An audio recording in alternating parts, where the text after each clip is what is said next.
We could all use a little bit of fear. I am fearless. I am the man without fear.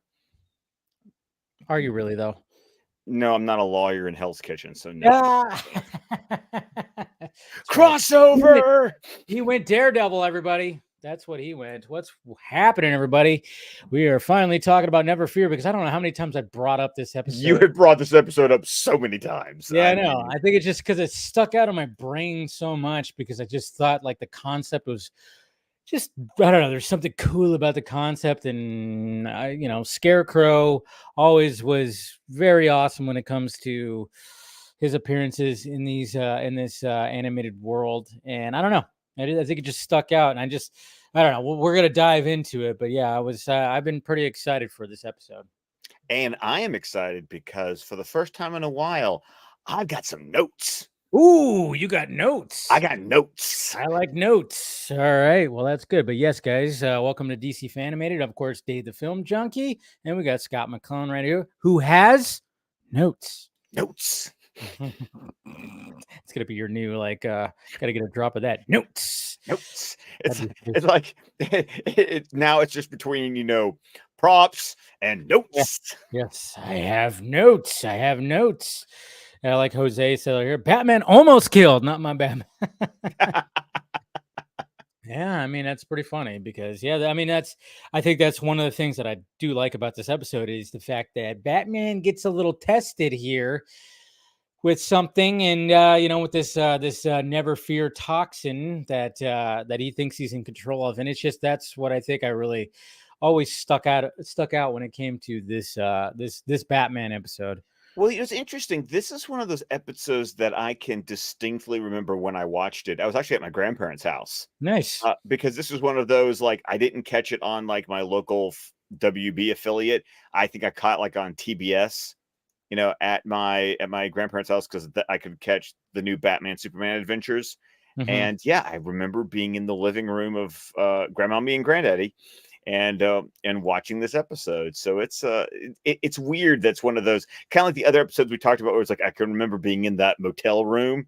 This is one that's yep, I remember being at Grandma and Granddaddy's and watching this puppy. Sticks out. It sticks out. I'm telling you, it's one of those episodes. It is one of those episodes. It really is. And I'm a fan of it. And rewatching it again after this many years. I mean, besides the Scarecrow redesign. Okay, so I have all kinds of notes. Okay. All right, let's jump right into it then. Let's get started. Okay, so the concept that you love about the fact that this is a Scarecrow story where it actually takes away somebody's fear.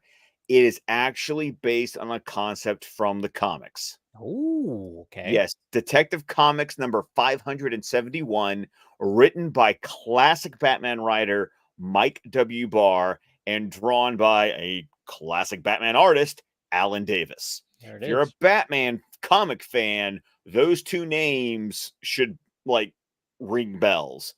But yeah, there was a story called Fear for Sale. And while the plot of the episode does not follow the plot of the comic, the concept of Scarecrow taking away fear and then Batman getting infected by the toxin is the concept of that issue. Once again, that's Detective Comics number 571. You can go to DC Universe Infinite and check it out because it's there. That's where I read it. There it is. Check that out, guys. See, I wasn't even sure if there was an exit because it is kind of like an interesting concept of the fact that Scarecrow is always wanting to inject fear into all his patients and everything. But now he's like, oh, you know what? I'm going to try something different. You know what? Let's take the fear away from people and see how they end up reacting to it. And I think that's why this episode always stuck out for me because I was always being because even Tim at one point is what? That's kind of cool. But then you realize, no, it's not actually a good thing when you don't have fear because then people just do. Fear's a healthy thing. It can be a healthy thing, but it could also, but I think in moderation. Yes. It's the extremes. Yes. Being so fearful is very detrimental to your life, but having no fear keeps us alive. You know, True. There's, like, the aspect of fear keeping you alive, but then there's also that when you think about, like, "Man, if I would've just taken that chance, if I would've just walked up to that girl or went on that, bungee jumped or something like that to get that exhilaration, get that story."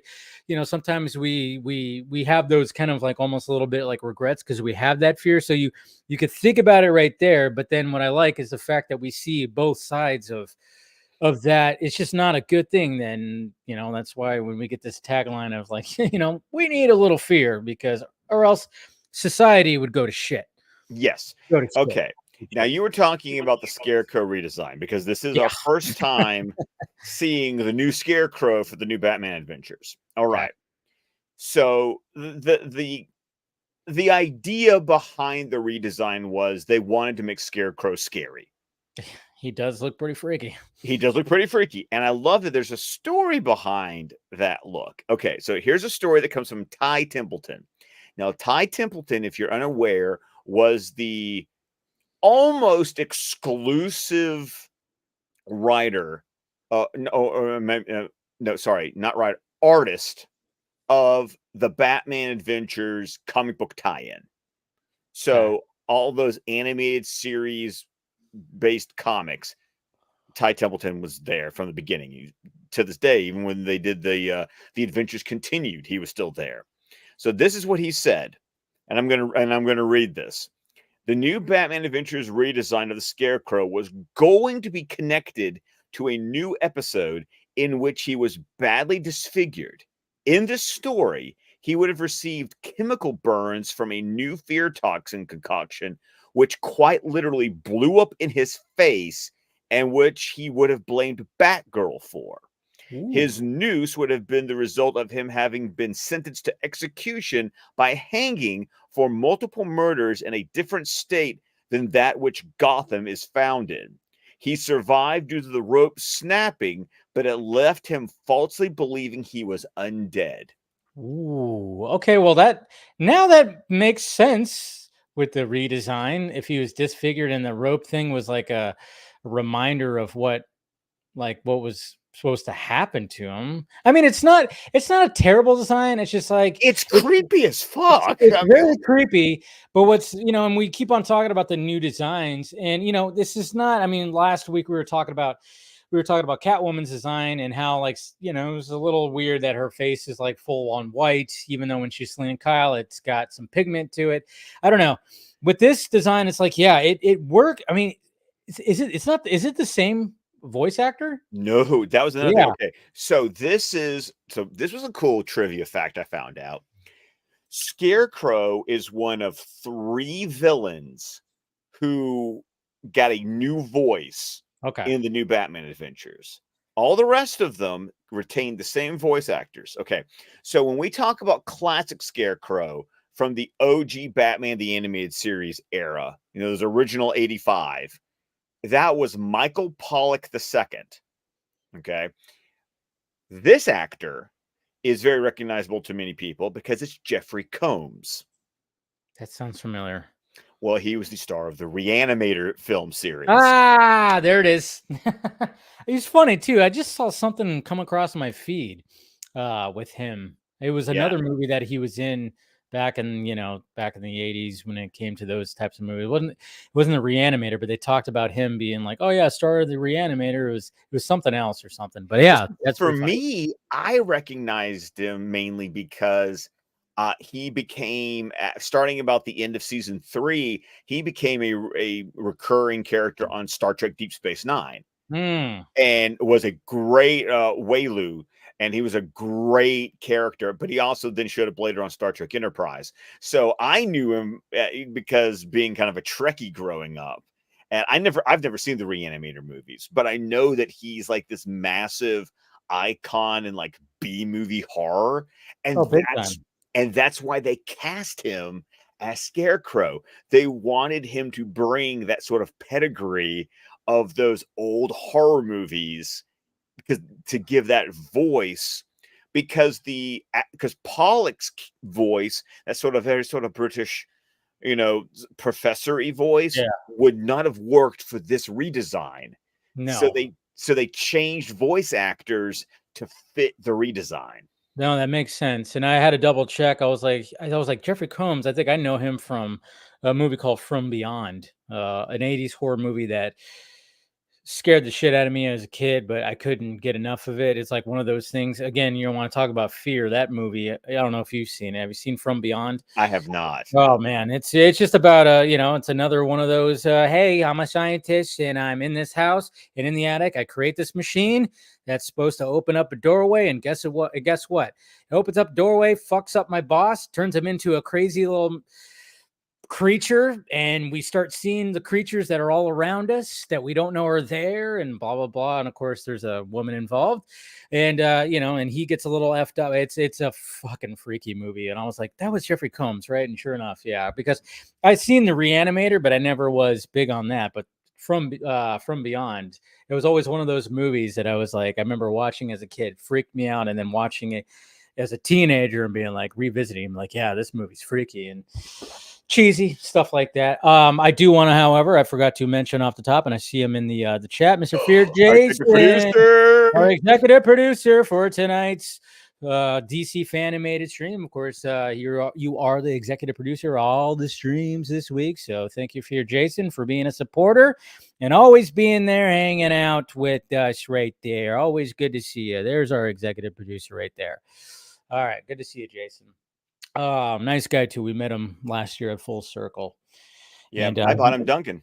yeah, you did buy him. That's right. I think you bought. Did you buy me Duncan too? Oh yeah, you definitely got Duncan. Yeah, because I picked you up. But yeah, he also made this for me with his 3D printer. This Batman. Oh, that was really cool. What he made. Yeah. Yeah. So I've always had that on my right here on my desk. So thank you, Jason. But yeah, so I knew that voice sounded familiar, and I'm like, yeah, I was like, that's not this.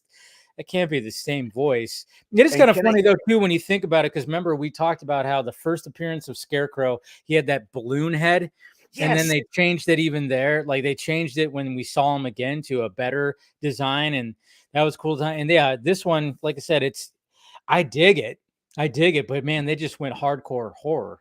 Yes, they did. And interestingly enough, another little piece of trivia. This is the one and only time we actually hear Jeffrey Combs as Scarecrow. Really? Wow. Okay. Well, there's something else. I'm like, because Scarecrow only appears one more time in the new Batman Adventures, and he has no lines. Oh, wait. I'm trying to remember what that episode is. Oh no, it's that episode. Okay, I think I know. Oh, I think it's there's something that's in there somewhere.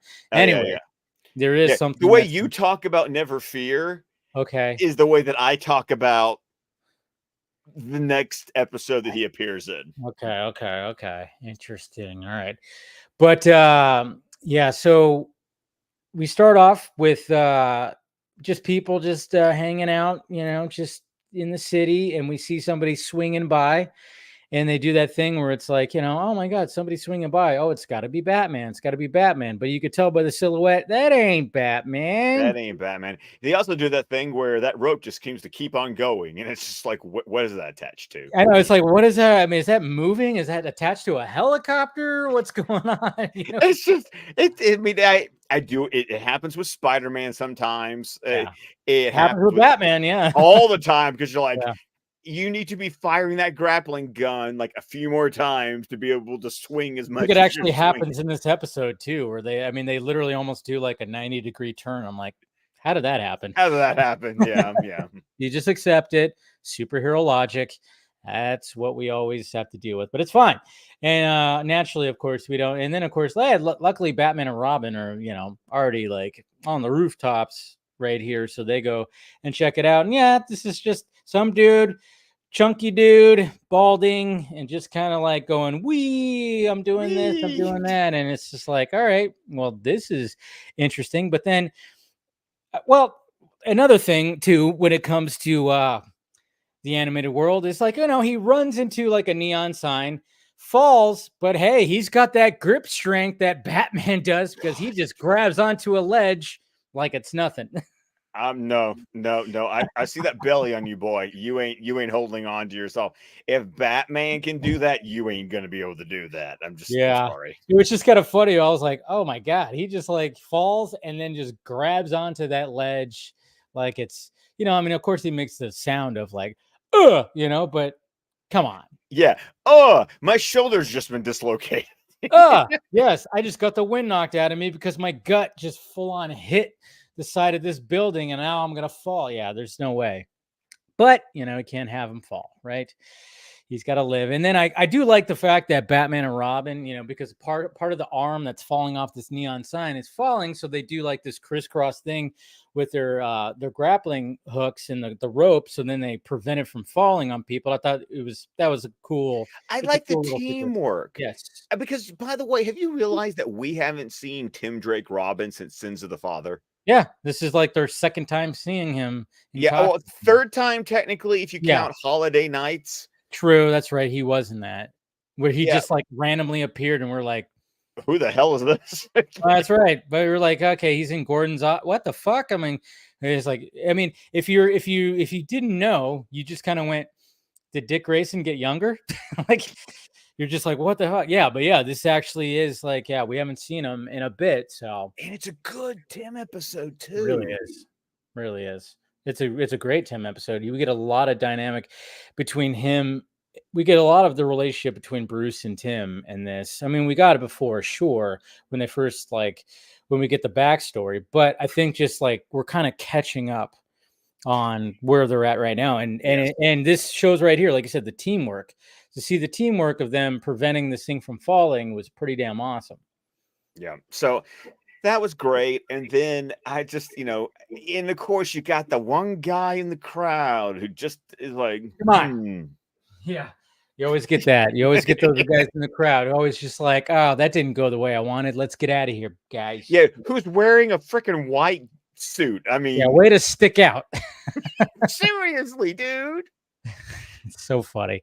And then and then of course we get our reintroduction to the Scarecrow. And we get like it's a creepy like scene where it's like it's in like a conference type of room, like a big table, and he's telling them about how it didn't work out, and then we hear that voice, and obviously he's got like it's not a cane, it's what would you call that I he's holding? don't know because it Bow? I don't know. feels like it looks like a bow Yeah. because I kept on thinking it was going to be a scythe.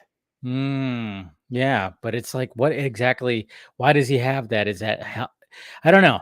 Yeah, I It's was like I wondering. want them. I want them to actually produce that backstory episode of like Dude, what after happened to you just Jonathan Craig. after you just said it, I'm like, yes, that's just yeah. Can we get more of that? That sounds like a really good story right there. So Oh man, but I don't know what it is. But I also love how they keep him in shadow because this is the first appearance of the redesign.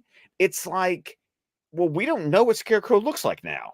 So I appreciate how they keep him like this is the one time that it really works that like you keep him in shadow because we actually don't know what he looks like. It is actually a reveal to see Scarecrow when he does eventually show up. yeah, it's great. It's great that they do that, and you just hear that voice, and it's just like, ooh, that's a creepy voice that you got there, Scarecrow. And then, so then we cut over to Bruce Wayne heading into his office, and we got his assistant, who is basically going like, yeah, you got like someone named Seymour Gray, who is like, apparently there's something going on with this guy where he just like wants to talk to him.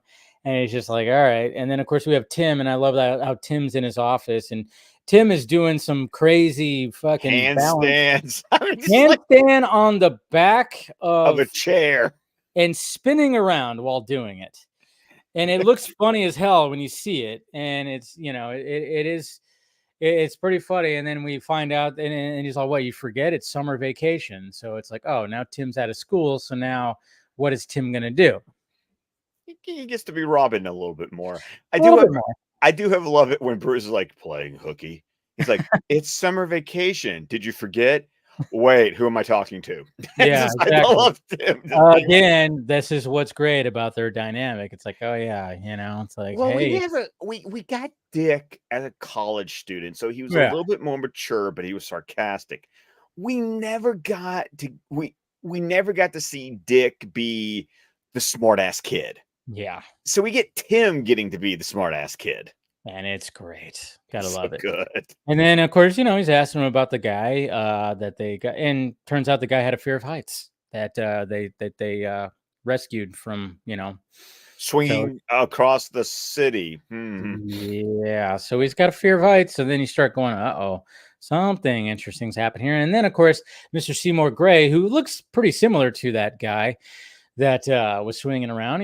Similar, balding, a little out of shape, but he's just coming in and just giving Bruce the business. Like, I've been working here 18 years and this shit. I have ideas. Yes, I have ideas. And then he goes like, don't bother on telling me to go back to my desk, guys. I quit. And then just walks out, but not without giving a nice juicy kiss to the assistant. Holy crap. I'm in the phone book.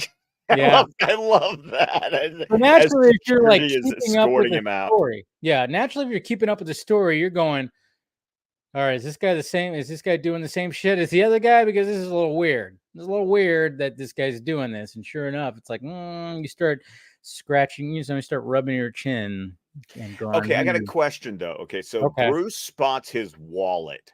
Yeah, who Seymour fell out Gray's of his wallet. pocket somehow. Sounds like did we see it fall out of his pocket? Did it happen when the security guards grabbed him, or Probably had to have. I didn't full on catch it because I was typing, and so I might have not have just like looked closely. But yeah, it was. And then I look up, and I'm like, oh, his wallet fell out. That's convenient. But it's got to be convenient. And of course, you got the card in there that says "Never Fear" and and a a phone phone number? number. I Yeah, know. always, I just love how always that's all that's creepy. on the card. I'm sorry. You have some weird phrase and a phone number, and that's all that's on the business That's card. part of the mystery, Scott. Come on, you've seen those like in movies where you just get that little business card and it's just got barely anything on it. Yeah, There's and a that should tell mystery you about that there's something terribly wrong. yeah, But if you're if you live a life very much to yourself, you're lonely, you might just go, you know what? I'm gonna call this number and see what happens. Well, it's interesting because we cut to that building that we saw Yeah. Scarecrow in, and it's a seminar. I mean, I kind of got okay, what's that movie with Tom Cruise in it? Vanilla Sky? Vanilla, not Vanilla No. Sky. No, it's the other one that came out like at the same time. Uh, Seminar? He went to a seminar? He no, went to a seminar? he was the He was. speaker.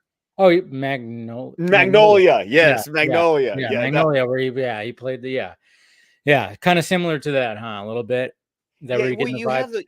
have it's a very 90s thing. You've got to remember back in the day, people would go to these self-help seminars where you would have the motivational speaker who would be Yeah. doing this kind of thing. And it's like they still have them, but they have webinars now where you could just stay at home and just watch something like that. Yeah.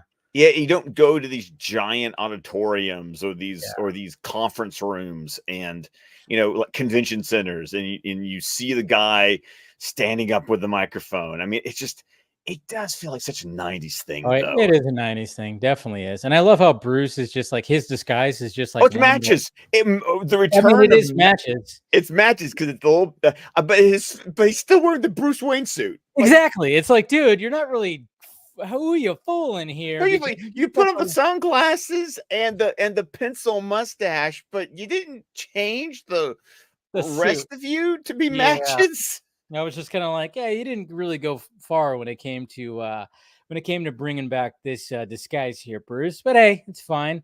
And naturally, he finds a room that has some canisters in it. And what happens? Well, he gets hit in the head by whatever Scarecrow whole Yeah, time. I agree with you. It's basically a bow staff at It's a this bow point. staff. Yeah, it's just there you go. Gets knocked in the head, and then this is where we like, oh, this is where it starts getting intense because, and then I love it when we get Conroy doing the matches, and like, The hey, Magnus Malone voice. I was Yes. looking for some cash, just what are you talking about here? And I miss Scarecrow, doing that. My favorite yeah, time he did that was Robin's Reckoning Part 1 in the yeah, flashback when he's playing craps in the alley. I yeah. love that's so No, it's good. always good when he does that voice. And of course, this is like we're in like a little alligator pit kind of thing, like It's a zoo, zoo that basically. has an alligator pit, and obviously it's cool. I like how it plays out because it's like you see that, and of course Bruce is like, oh shit, I can't believe I'm here. And then of course he tries to talk himself out of it. Scarecrow goes, well, have some of this, gets sprayed with the never fear, and then when he just like approaches the fence and he's just nothing, just totally stone cold, not even afraid of anything. And it's like, oh yeah, that's this part right here really that I always stuck out to me because I'm like, man, because I remember as a kid going, imagine that if you could just approach and not even have any kind of fear. Holy shit. But then again, when you And go, then you get eaten by the alligator. yeah, then you get eaten by the alligator. See, that's the thing. That's the bad thing. But in this case, he does not, Yeah, because he kills the freaking alligator. which is badass. I mean, and I love the fact that they show like the blood coming up, and then Scarecrow is just like, "Yep, yep, you're done, bye." But then it's like Bruce gets out, and he's just like, And then the and then, alligator body just kind of floats to the yeah, surface. Dude, I am forgetting how much freaking blood gets animated in this season. yeah. We couldn't get anything for 85 episodes. First season, they're like no blood, and then when it came to Mask of the Phantasm, they're like blood, which is awesome. But that they could do that because it's a It's a movie, movie. and they could put a rating on it and stuff. So, but then yeah, now we're getting the blood, and I mean you just see it surface, and it's like, oh, there it is. We got blood, folks. And then I love how like I mean this is now we're gonna get to like fearless Bruce, fearless Batman right here. And he just comes barging in just with a purpose. Dude, get in the Purpose. plane. Suit up, get in the plane. And it's just like he's doing that walk where it's just it's all Oh, business. it is like the ultimate. I mean, in theater, we would talk about the way that you walk signal something to your character, and Mm, he's doing like the full hunched forward, head first. I am walking with I am walking with purpose. I am walking with aggressiveness, and his hair's all messed up because he was in yep. the water, and he's like, "Suit up, get in the plane." And Tim's like, "Whoa, okay." All right, I guess I'm going here after talking to Alfred for a little bit. And I love how Alfred was just like dusting a chair because why not? You got to show Because Alfred Alfred dusting. Alfred dusts. That's what He does. Alfred does. I mean, it's like it's late at night, and does he need to be dusting? No, but he's dusting. So then they get into the Batwing, and Batman starts explaining. He starts explaining to Robin about the whole no fear. And like I said, like Tim flat out just goes, wow, no fear. At first it does sound cool, especially when you're a kid and everything scares you. I think maybe that's why, like, and everything scares you and you think, like, wow, that sounds kind of cool. But then you have Batman flying the Batwing like a fucking crazy person. And it's And by the scary. way, there was no need. I mean, if all you're trying to do is to get to this convention center, there's no reason you need to be flying through the city. You could be flying over the city. Nope. I'm just saying. I'm just saying. Yeah, I mean, it gets to the point where they're headed for like a skyscraper, and Tim's like, "What the fuck?" Like, "Hey!" And then going right up, and Tim's just like in the Oh, the back G seat, forces are like, dude. He's just like he's going for a ride. And then I like how he goes, "By any chance, did you take some of this no fear like gas?" And then Batman's just like, "I did, but I can handle it." I don't know about that. bullshit. Gonna Yeah. call bullshit, I mean, Batman. you're handling it by you're still alive, but holy shit. It's like He almost that's where runs you start into an seeing, airplane, and he's just like, oh man. And then of course they go back to that place, try to find those canisters. They're not there anymore. And then naturally we got the henchman guy with the white suit and his little henchmen, Scarecrow henchmen that show up. And then, but I mean, and it was just like Batman's just like, I don't care. You have guns? I'm still gonna just charge right at you. And he does Yeah, some well, Neo Tim is type trying to throw batarangs to get rid of the guns. shit. Dude.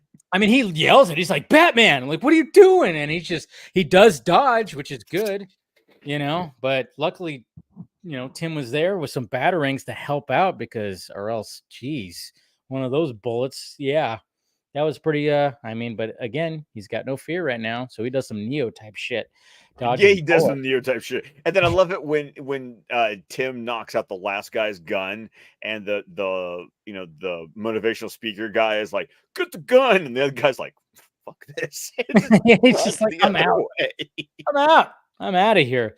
But then, of course, we get the guy with the white suit. He goes like, "Yeah, go ahead. What are you gonna do? Yeah, arrest me. I don't care." And Batman's like, "Who said anything about arresting?" And it's like, "Oh No, it shit. was like, "Sure, send me to jail." Who said anything Oh about yeah, jail? yeah." It almost reminded me a little bit of like Dark Knight when he's like holding what's his name, Maroni. Maroni, Yes, and then he's just like, yes. he's all, yeah, but like this. He's like, you and I should know that this fall won't kill me. He's like, I wasn't expecting it to kill you, and then he just drops him, and you hear the fucking Crack. noise of his ankles just. And the knees and all of it. Oh god, Oh. dude! I mean, every time I watch that scene, it's just, oh god, it's hard not to just wince a little bit when you hear that because it's just, I don't know, it just kind of reminded me a little bit of that. Oh, no, it's Yeah, I'm there with you. It's yeah, one of those, like, it's that and like in BVS, like, "I believe you." You yeah. know? I believe, yeah. When just those little lines that Batman has that could just send a chill up your Oh, spine. that guy should have, and we should have seen, like, a little tinkle, like a little stream Ah. coming out of those pants after Yeah, what he goes through, because Batman does grapple around his ankles, the classic one, but then he ties it to the desk and then throws the guy out the window. good And I lord. mean, And Tim's just like, what the the fuck? fuck? And then he starts cutting the rope, Rope. like threatening him, and it's just like, what the hell? And trying to get, obviously all the information that he needs to get at him, and like how Scarecrow wants to release the gas into the tunnels during, obviously like a rush hour to start infecting a lot of people. And then you just think like, okay, well, he's got the information, that's good. But then Batman's like, all right, that's all I needed, and just walks away.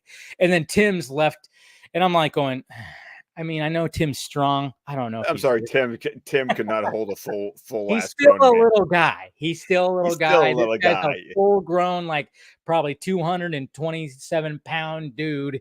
And Tim probably weighs like a buck 20. It's kind of, Wet. yeah, soaking wet. I mean, Jesus Christ. But he has to say, I mean, but that's what causes, that's the drama of this episode. And then of course I love it when walking back to the Batwing and all of a sudden Batman just what the fuck? And then you get that. I love the reveal, even though Oh, it's like, dude, that's like the most badass Robin reveal where he just dude, but he steps out of the comes out of the shadows. shadow and he's just like, Yes. he's like, Commercial break. yes, dun dun dun. I mean, that again, a part that would like stood out in my brain too. This is the scene that I remember from this episode. Like Yeah, this is what I remember the most from this episode, is this confrontation on the rooftop between Batman and Robin. I love this scene so much because this is what I'm talking about when Tim gets his time to shine. It's this scene right here. and there's a beautiful shot too. Did you see the shot where like it shows them both on both sides, and you just see their shadows, and you see the red sky in the back when they're talking? It was like, oh fuck, that's such a pretty shot that they put That's right like there. a comic panel right there. Dude, 100%. But yeah, Tim's just like, dude, like, yeah, you're out of control. And he even says, you're not even afraid to kill. And it was like, oh, I mean, that strikes a chord. Obviously, that's always like a hot button issue. But when he says that, I mean, breaking his one rule kind of thing.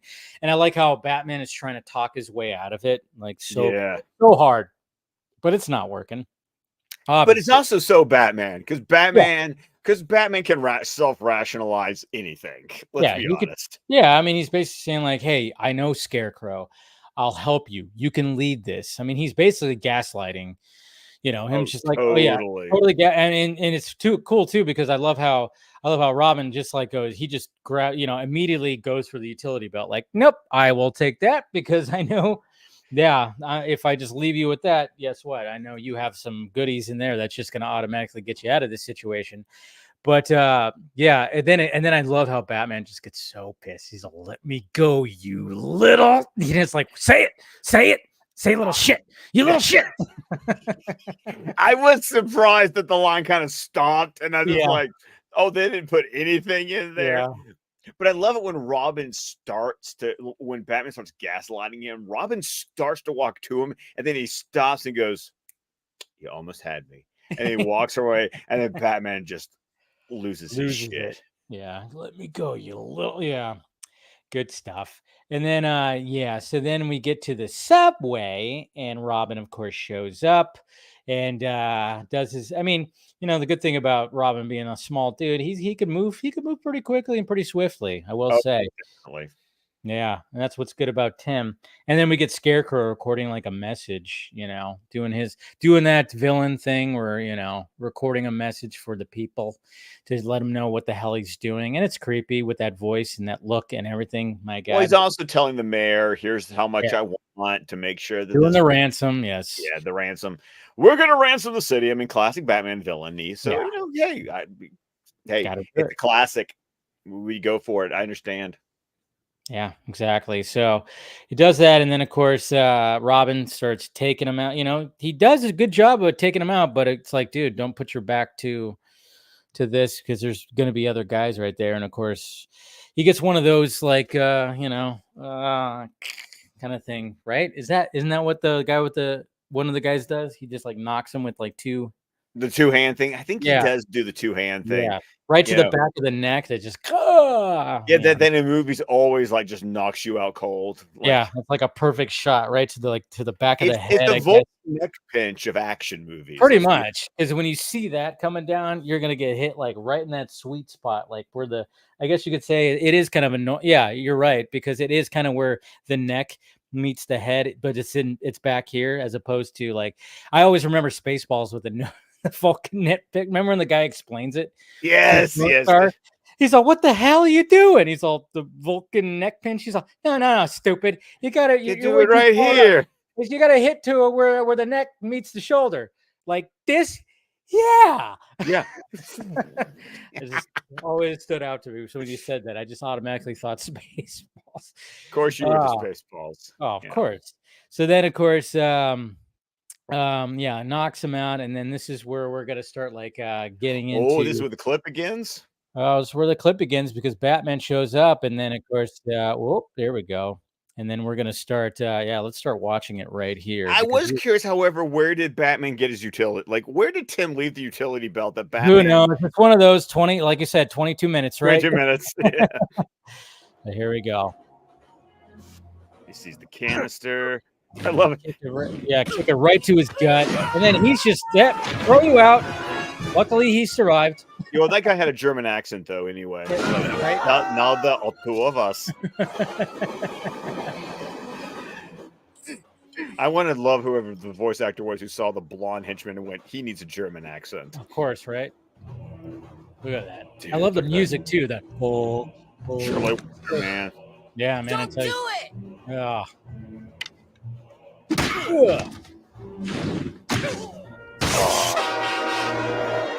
Dramatic. Dun-dun-dun, dun-dun-dun. Okay, you smash the controls. So now it's a runaway train. You're not trying to scare me, are you? Oh, I love that Man. line. He's just and like Tim's like, yeah, and I love this right here too. Yes. Ow! That I appreciated. That Yeah. Tim does a karate chop to break the handcuffs and goes, "Oh, that hurt like hell." Yeah, exactly. It's like he focused, but still gonna hurt. Choking him out. I know. Whoop. Now you're back. And then like, oh shit. Try to stop the train. Oh wait, I fucked it up by slamming Scarecrow up against the control. Dun, dun, I always dun. love how there's always these tracks to go to nowhere. in I know, all right? these, What? I was like, You're gonna have to jump. What about Scarecrow? Oh. I'll take care of him. I'll get him off the train. Like, what? I'll take care of him. I love the fact that Tim is like, I don't trust you right now. I'm like, are you good? I don't know if that shit works. Good on Tim. Rolling. Yes. I mean, there's some rocks right there that still had to hurt a little bit. Well, I mean, come on. Dramatic, strange, falling over this cliff. No. And of course, every time I see that, I just think of Back to the Future Part 3. So do I. I'm with you on that. There it is. But then, of course, you gotta love we gotta watch the very end because there's not much left, and they're just dragging Scarecrow out into the daylight. I know. Last night when I tied you up, I didn't mean. Don't apologize. You were right. Yeah, but it was kind of. I love how Batman's not even looking at him when he says, "You were right." And then, of course, there's sometimes you need a little fear, and then all is good. Sun is up. Everything's all gravy. But yeah, it's just, I'm telling you, like if we get some more, has there ever been any other iteration of Scarecrow where it had it where he's not trying to induce fear into people, but he's trying to take the fear away? Live action? There hasn't been, right? Not in live action. I'm trying to think about any of the other. Like I said, I think because that concept was introduced first in the comics, like I said, Detective 571. I don't know. I don't remember it because Scarecrow has only shown up in the animated series, and then of course I thought it was so cool when Cillian Murphy showed up in Batman Begins, and I am trying to remember about the Batman. I don't remember. Oh yeah, I don't remember what. I don't remember Scarecrow being in the Batman. Yeah, I don't really either. I don't know. See, I think to me, why I really like this episode because it's such, like we were talking about, it's just such the reverse concept of what he is actually all about, and I think it's almost scarier in a way because it's just like. When you're a kid, and that's why I love that Tim is there because even like when he was first talking about it, it's like, oh my God, can you imagine that? No fear. But man, when you watch it as an adult, you go, Jesus Christ, the whole world would crumble because people would just be dying left and right. And my God, just imagine the mayhem of that. There would be mayhem, of course, if people were just like, saw like their most fears, like, come to life. Sure.